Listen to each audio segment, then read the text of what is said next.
colonial power, having started colonizing nations from 1583. And history has it that America was once a colony of Britain until the Revolution of 1776. Report says that Britain, or the British Empire, once controlled 23% of the world population, made up of 412 million people. The economic objective of colonialism was to provide the highest profit, that is economic benefit, to the colonial power at the lowest possible price. Nigeria gained independence from Britain in 1960 to enable Nigerians decide on their economic, political and cultural fortunes. It means that all public offices, positions will be occupied by Nigerians and that the economy will be invigorated so that an egalitarian society will be created. The expectation was that we will have a big say in all matters through the power of the ballot box. Unfortunately, corruption in the public sector crept into our lives steadily, thereby giving the military enough excuses to intervene in governance, ostensibly to halt the rot. Instead, the military further entrenched and even institutionalized corruption along the line. Good afternoon and welcome to Platform, the issues-based current affairs program, a weekly production on 104.5 FM, Ile-Awiye, Okebale, Oshogbo. My name is Muhyiddin Adeleke. Today we are going to talk about Nigeria's independence and the development that had characterized the trajectory, the honor of the country called Nigeria. I have with me in the studio a veteran journalist and public affairs analyst. If he gives me the permission, I will say is the latest Alhaji in town, Alhaji Murtala Agbola. I'm happy to have you on Platform today. You're welcome. Thank you for having me. And I think the last time we met, it was in Mecca. I thank God we are here today. Okay, let's get down to the business of the day. Yes, how will you place Nigeria's independence in 1960? How you place it? Can you rate it? Can you assess our independence? 1960, that year 1960 is very significant in Africa because many African countries became liberated. We got our, well, some have called it the political independence, yes, because it was not backed substantially by some economic leverage. But whatever it is, we had the fortune of being liberated from colonial rule, or if you like, imperialism. So it gave us the hope that for the first time, Nigerians and most African countries were going to rule themselves. Now, 1960 again, you see, the British system was that first they give you independence, then after 3 years, they now give you republic. And I'm going to explain the difference. For example, in 1957, Ghana, then known as Gold Coast, became independent with the name Ghana. 3 years later, in 1960, Ghana became a republic. Now, the basic difference between the two is that under independence, a country is liberated. But under republic, it means the head of state is elected. For example, when we became independent in 1960, the Queen of England, like she was until recently in Canada, in Australia and other countries, was the head of state, which means the head of state is different from the head of government. So in Nigeria in 1960, the Queen of England still remained our head of state. But she was represented in Nigeria by the Governor General, and that was Dr. Nnamdi Azikiwe. By 1960, Nigeria became a republic. 1963, Nigeria became a republic, which meant that Nigerians can now, or as at that time, could elect their own leaders. So Azikwe, the same Azikwe, became a ceremonial head. If you like, you call him the titular head. If you like him, you call him the figurehead. So he bears the three names: figurehead, ceremonial, or titular, which means that the executive powers of the state resided with the prime minister and the executive. Okay, the significance of Nigeria's independence, can we talk about it? Did we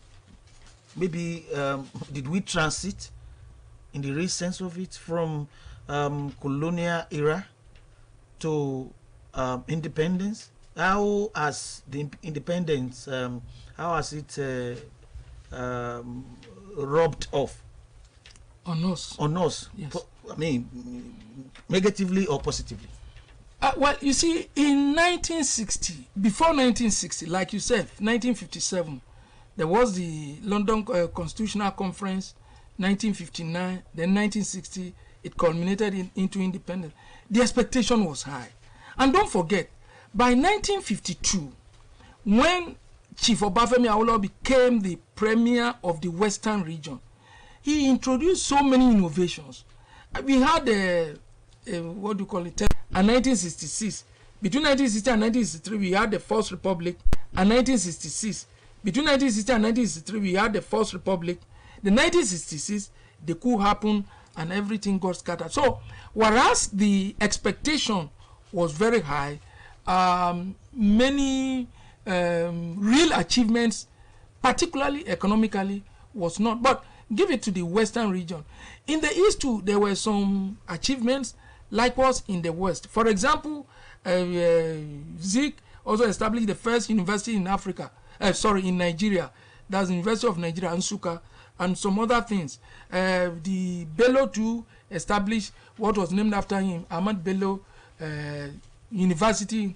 So the expectation was high. And in fairness to that, political actors at that time, they believed more in developmental projects, unlike what we are experiencing now. And don't forget too, that we didn't have much money then. What we depended on in the West was cocoa, in the East, palm oil and other things, coal, and in the North, the granite pyramids and others. So there wasn't much. But now that we have more money, unfortunately, the expectations of people are not, although the population too was not as high as we have it today. Okay, taking a look at the albatross of the nation now, the belief is that the root cause of Nigeria's challenges, myriad of challenges that we are grappling with now, revolves around corruption. Do you agree with that assertion? Incidentally, I don't. It's a major problem. Yes, it's a cankerworm. But I want to see impunity as the problem and not corruption. Impunity means that you can just do anything and go away with it. You see, if people steal money and they are not sanctioned, it means it will continue. Now, curtail or cut away impunity. If anybody knows that, okay, this money I'm stealing, I'm not going to use it the way I want, the next time you will not steal. But because there is stealing, and it comes sometimes without any sanction, and that is why Abacha was alleged to have stolen $5 billion. $5 billion, and some people will tell you it's because Abacha is no more. That's why we are talking about him, and that stealing continues to come. You see, corruption in human society, we cannot totally eradicate corruption. It's just not possible. But the difference between us and the developed society is that in the developed society, there are sanctions. In fact, you dare not do it, and if you do it, you know what the sanctions are. So that's the difference. So if you can able to curtail impunity, I think corruption will be brought to the barest minimum. Okay, can you assess the developmental, the rolling plans that we had from independence? How will you think we have faithfully implemented those rolling plans? Very good. The first developmental plan we have, we call it developmental plan or economic planning. The first one was 1962, immediately after our independence, and was between 62 and 68. That's the first development. But because of the Civil War, it extended to 1970. Then we have the 71 to 74. You see, it encapsulates the target of the government for the people. And I strongly believe in that. In the next 6 years, 62 to 68 or 6 years. So what we intend to achieve, the number of universities we want to establish, the number of companies we want to establish, and so on and so forth. So, but the first one extended to 1970 as a result of the Civil War.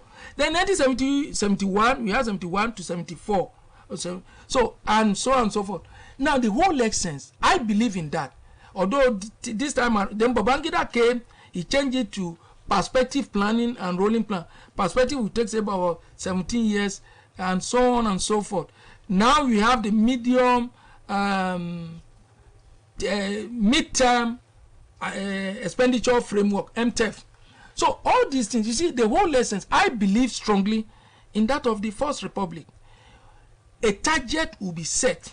Well, whether that will be achieved or not is another thing. But at least you have something that within the next 4 or 5 years, this is what the country aims at achieving. And the set goal is there, so you march towards it. Bearing maybe fiscal, that is monetary shortage and other things, there's a target you want to meet. And in most cases, they did their best. So I believe in developmental plans.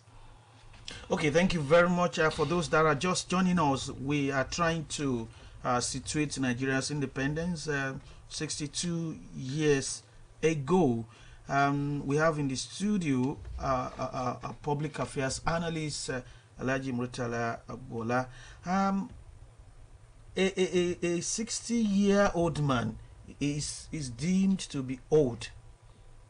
Yes, is somebody who must have come of age, yes. And that's even the retirement age in public service. Yes. So can you rate Nigeria using that context? Well, a fair assessment, an objective assessment, would say we have performed poorly. Yes, we have to be factual with ourselves. We have to admit, this is not the place the nationalist leaders envisaged we would be at this time, 60 years. By now, if the way Awolowo and others started, Zeke, Bello started, if it had not been truncated, we'll have been up there. Malaysia came to take palm nut from Nigeria. Today, they are the greatest exporter of palm oil in the world. Now we, from where it was taken, have to depend on them sometimes. We had oil, petroleum. I don't know whether it's a blessing or it's a curse. You probably must have peeped into my mind. Okay. I wanted to ask you whether having the black gold it has been a blessing or otherwise. Well, realistically and sincerely, if you are to talk, yes, it gave us money. But how did we use the money? That's the money aspect.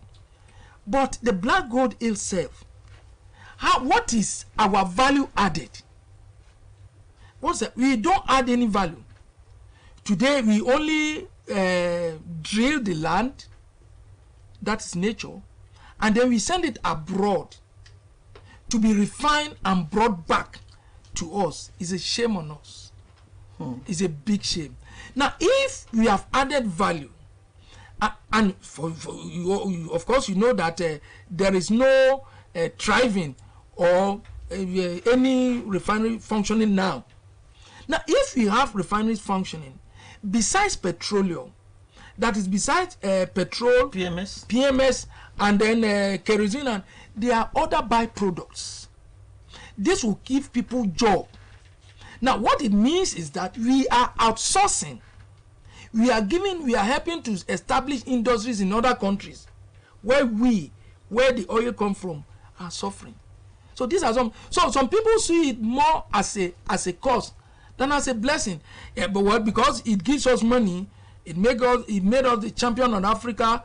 We can boast ourselves that we are the giant of Africa. Nigeria is not a rich country. Nigeria is a poor country. Yes, our inability to add value, or would I say to diversify and make use of what God has given us naturally, is something. Is a bone of contention here. Will you attribute that to lack of visionary leaders, or lack of the political will on the part of our leaders? No, if you have good leaders, if you have visionary leaders, if you have leaders like I don't want to mention them, okay, but if you have good leaders like Awolowo, give it to him. I mean, every human being has his own shortcomings, like I have. But if you have leaders with foresight, they have the vision, and they have a mission in government, we will have diversified for a long time ago, and the economy will have been better off. Today, 7 months after, university students are still at home, lecturers are out of their duty. Nigeria has no business with that. So we have not been able to use, and you see, Nigeria is well placed, endowed with resources that we shouldn't have anything to do with poverty. But Nigeria is not a rich country, my brother. Nigeria is not.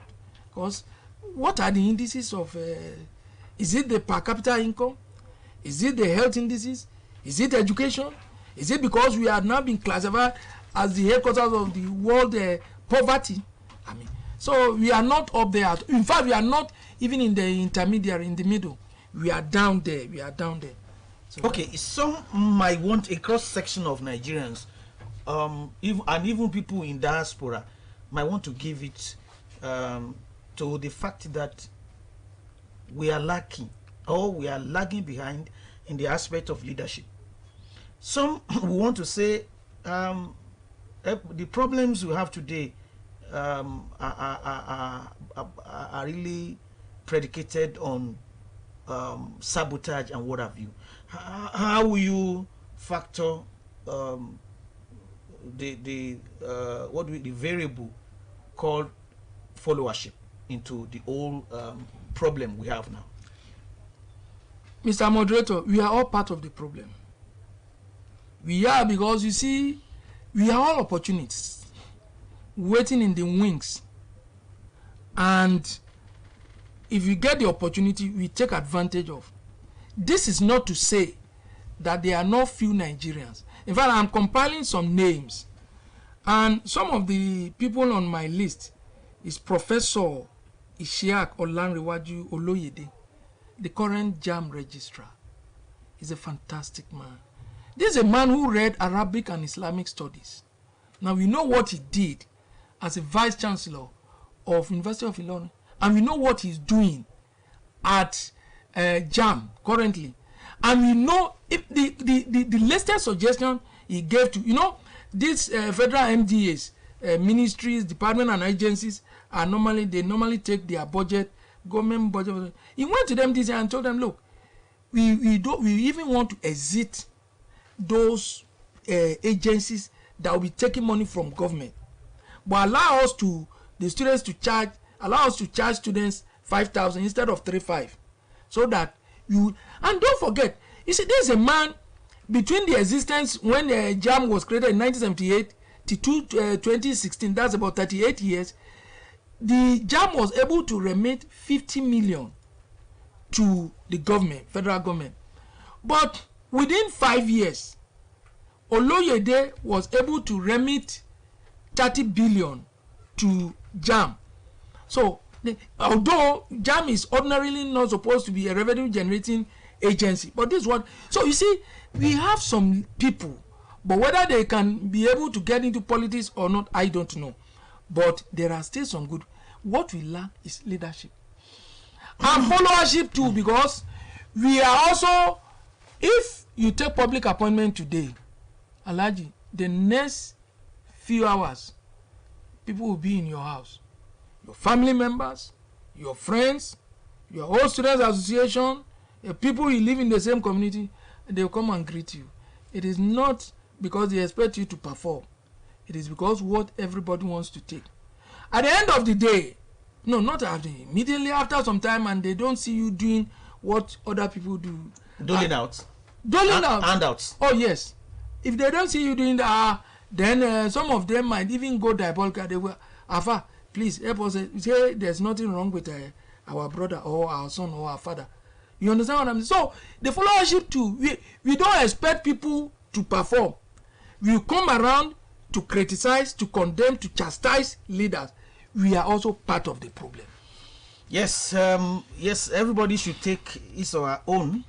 We are all parts, or we are all a part of the problems that are really have engulfed the country, that are really bringing us down instead of making a foray into a very good future.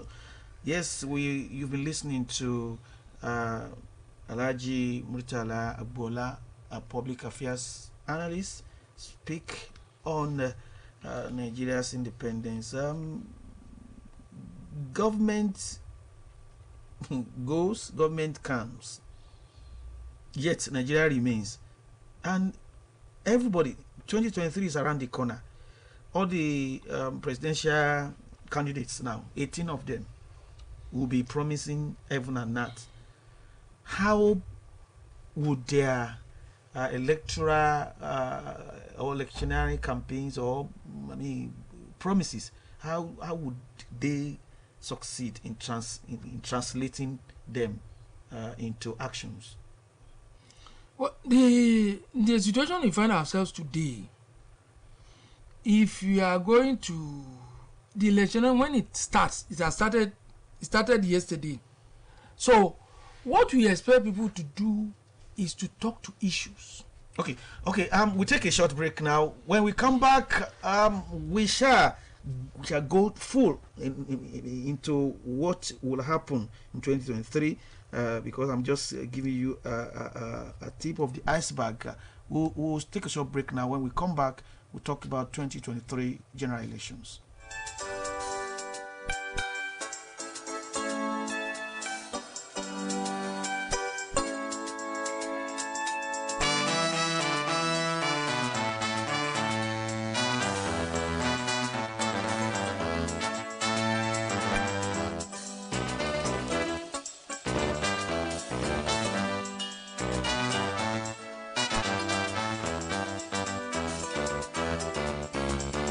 Yes, we are back on 104.5 FM. The program is Platform, and now we want to talk about 2023 general election campaigns for offices of the President and National Assembly began yesterday, September 28th.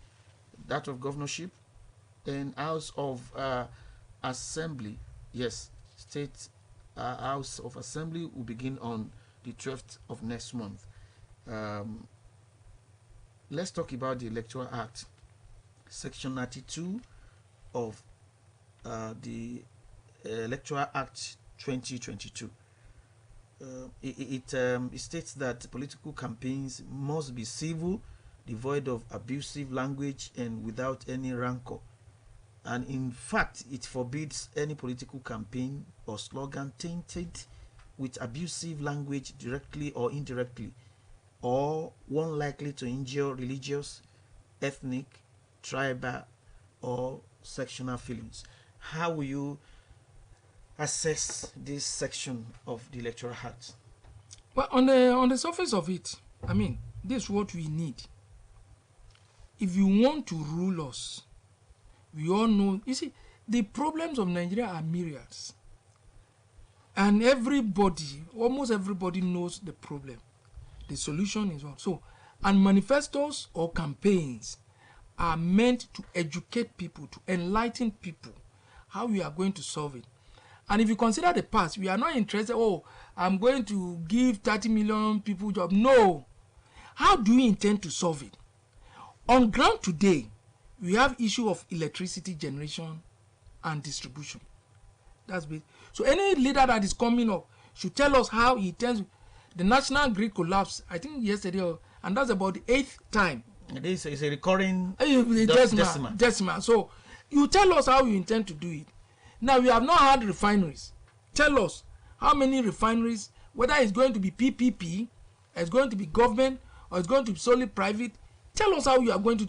we got another promise that Port Harcourt refinery will come on the stream by December. Mr. Adeleke, we have had a lot of that. So let us put that if it comes. The Dangote refinery too, the same thing they told us. Oh, by now. So let us, these people are coming.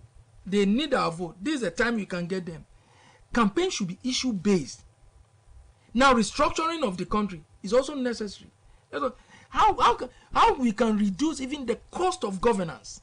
These are issues.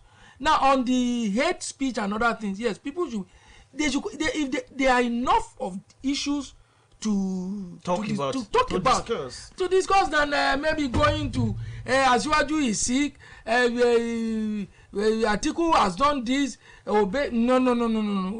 Look, we don't. Let it be issue based so that at the end of the day, and what I will even suggest is that when either the media engage them or professional bodies engage them, there should be timelines. Okay, because in the last dispensation, we are going to build 4 refineries, 1 every year. We never saw it. So there should be timelines for each promise made so that people can assess after that period. It is not when they have left government they will now be talking, oh, they didn't do this, they didn't do that. But times without number, we had discussed the issue of throwing innuendos and what have you. But some people see it as already part and parcel of the country's political culture. How hard has it become to do away with? Well, it's a bit difficult, really. It is. But what we are saying that we should move away from it.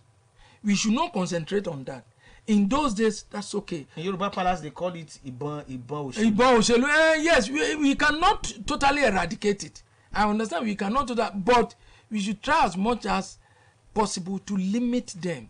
Because the issue we have on ground is tasking enough, is high enough to get our attention rather than what is side distraction. I consider that those innuendos are side attractions. So let us consider the major and the main issues. Against the backdrop of what you said at the outset of this program, you made mention of impunity. Yes. When there are laws, when laws are made, sanctions, I mean punishment should be there. Yes. If anybody contravenes a section or more of the electoral act, don't you think such individuals or even political parties should be sanctioned? They should, but my brother, we all live in this society. Let me give you although some of the laws too are impracticable. For example, they say any presidential candidate must not spend more than 5 billion. It's a deceit. It's not possible. It's not possible. Look, the least any political party can spend should be ranging between, say, 40 or 50 billion, if not more. Okay. So, okay, let's just allow our people, out there to be a part of this discourse. This is Platform, the weekly issues-based current affairs program on this channel, 104.5 FM, Ileawiyo, Kibale, Oshogbo.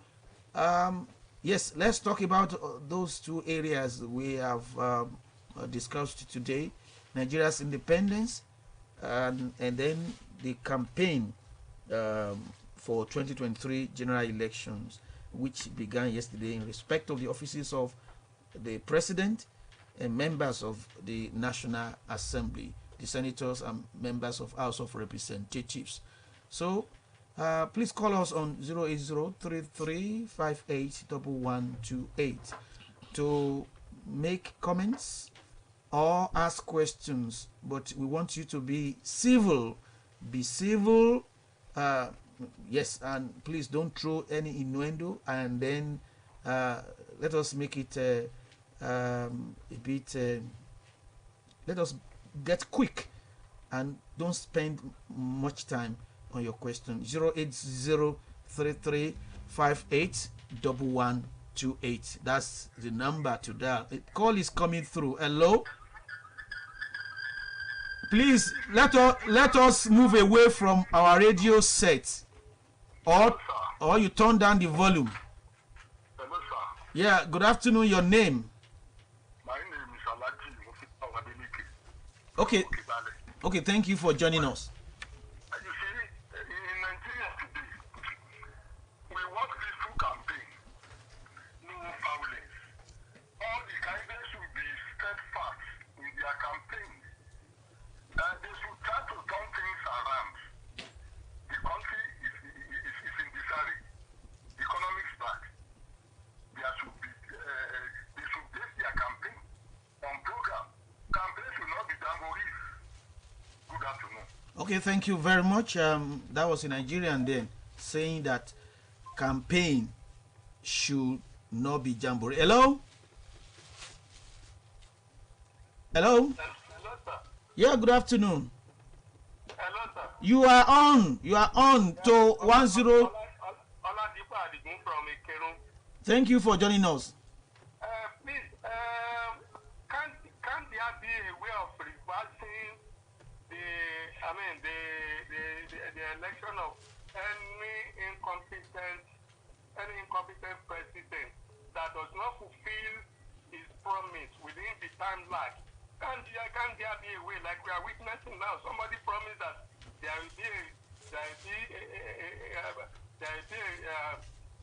our refineries will be put up within so period, and it doesn't meet up. Can't there be a means of reversing such a president? That is my own. Okay, thank you very much. Thank you. Yes, sir. Hello? Yeah, hello, good afternoon. Hello? Hello, you are on. Please move away from your radio set. Are you there? Please, I want to advise those who show interest to please move away from the radio set or turn down the volume. Hello? Good afternoon. Yeah, good afternoon. Can you pump up the volume? Yeah, this is Jide Johnson from Ikerun. Okay, your question. Yeah. Yes, my question is that can't we separate the election of the president, that of National Assembly, because the public that are not well informed just vote along the president of that day, because there are some people who may want to choose, but most of them are choosing the candidate of their choice between the Senate and House of Reps. It's difficult for them. Can't they separate it? Let me have just to have choice. Okay, thank you. Yeah, the election of Mr. President and then members of the National Assembly. Okay, can we go ahead with? Okay, I think the second one is the question. That is, can we remove people? Yeah. Very good. You see, under the system we practice today, the presidential system, the simple answer is no. A government is elected for a fixed period, whether 4, 5, or 6 or whatever. So if the government is not good, the system relies on the National Assembly, or that's the Parliament, to remove the president through impeachment. And removing the president through impeachment means that the president must have done something that is contrary to the Constitution. So if the members of the National Assembly, in the case of Nigeria, now finds it right that the president made a promise and he did not fulfill the promise, which is unconstitutional, then he can be impeached. But you see, the system he practiced in the First Republic, that's under the independence and the First Republican Constitution, was parliamentary. Under the parliamentary system, a vote of no confidence can be passed by Parliament, in which case the government stands dissolved and another election is conducted. So that's the answer. Now, the second... Even in the parliamentary system of government, there could be midterm election. And there could be even here in the presidential too, we could have midterm election. Okay. Maybe after 2 years, since they are elected for a period of 4 years, we can have midterm election to assess the government, how they are fed. Yes, that's also possible. Now, then this. But should that midterm election be decisive? A way of sweeping any government fund to be, lagging? Lagging, no, except it is expressly stated in the Constitution that this midterm election will be used to assess government, and any government that is found to be unpopular or not living up to expectation can be booted out, except it is that clause is attached. Okay, 0033581128 is the number to dial to be a part of platform. The last question. Okay. The last of the three questions. Yes. Can't we separate the elections into the office of Mr. President and National Assembly members? Oh, it's possible, but you see, it comes with a cost. It will come with a cost. It means the day we are going to have the presidential election will be different from the day we are going to have the National Assembly.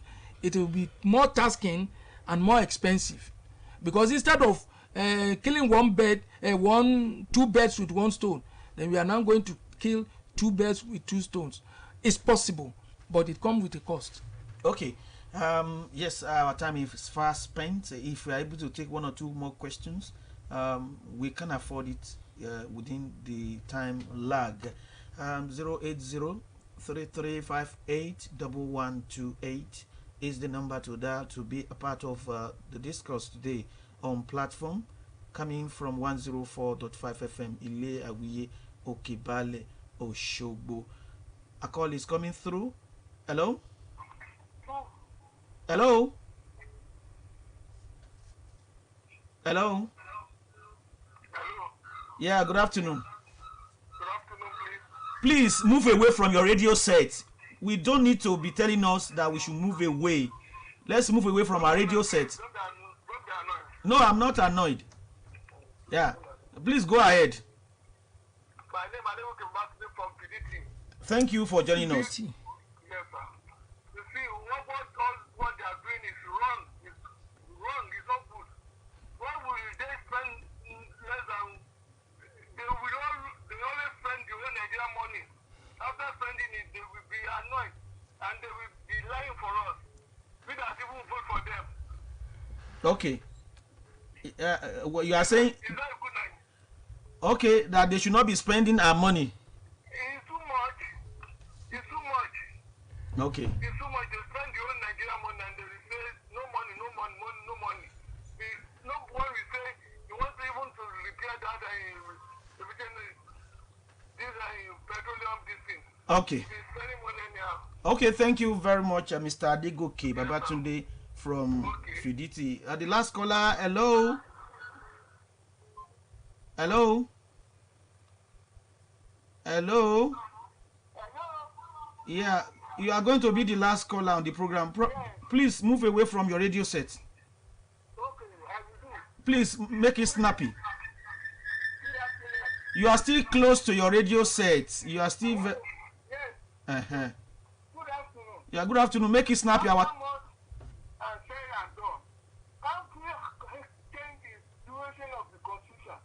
Your name? Your name? Should not allow second term. Second term is breeding corruption. You understand?